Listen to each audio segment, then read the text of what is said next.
வடகிழக்கு நாடான இந்தோனேசியா அடிக்கடி நிலநடுக்கம் மற்றும் எரிமலை வெடிப்புகளை சந்திக்கும் நாடாக இருக்கிறது. அங்குள்ள லெவோடோபி லக்கி லக்கி எரிமலை திடீரென வெடித்து சிதறியிருக்கிறது. இதனால் சுமார் 18 கிலோமீட்டர் உயரம் வரை கரும்புகை பரவியுள்ளது. அருகிலுள்ள கிராமங்கள் சாம்பலால் மூடப்பட்டு ஆபத்தான நிலை உருவாகியுள்ளது. இந்தோனேசியா எரிமலை வெடிப்பு 2010 ஏற்பட்ட மெராபி மலையின் வெடிப்புக்கு பிறகு இந்தோனேசியாவில் ஏற்பட்ட மிகப்பெரிய வெடிப்புகளில் இதுவும் ஒன்றாகும்.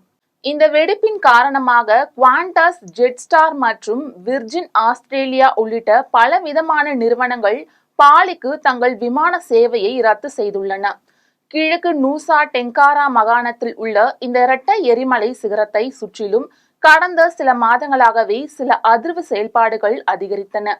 இந்த சூழலில்தான் இப்போது அந்த எரிமலை முழுமையாக வெடித்து சிதறியிருக்கிறது. இது தொடர்பாக புவியியல் ஆய்வாளர் முகமது வாஃபித் கூறுகையில், எரிமலை வெடிப்பின் காரணமாக எரிமலை குழம்பு, பாறைகள் மற்றும் எரிவாயு மேகங்கள் 5 கிலோமீட்டர் தூரம் வரை சரிவுகளால் பரவியது. எரிமலை குழம்பு நிரம்பி வழிவது ட்ரோன் காட்சிகளில் தெளிவாக தெரிகிறது என்றார்.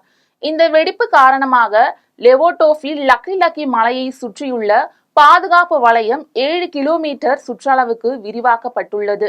எரிமலை வெடிப்பின் வீரியம் மிக மோசமாக இருப்பதால் மோசமான பாதிப்புகள் ஏற்படலாம் என அஞ்சப்படுகிறது.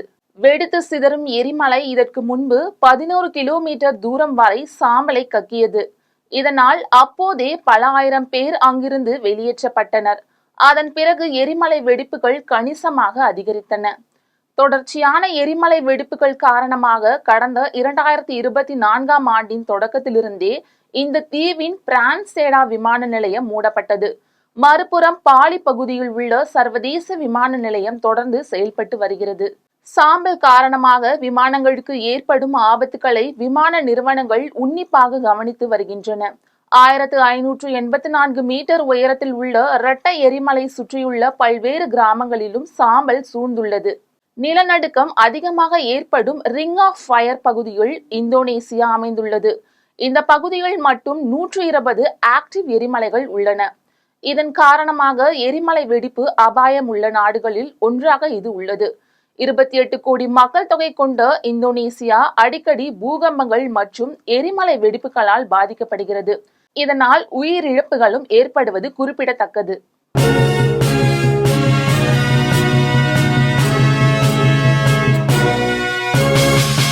உடனுக்குடன் அப்டேட் தெரிந்து கொள்ள ஜெம் டிவி தமிழ் ஆப்பை இன்ஸ்டால் செய்யவும்.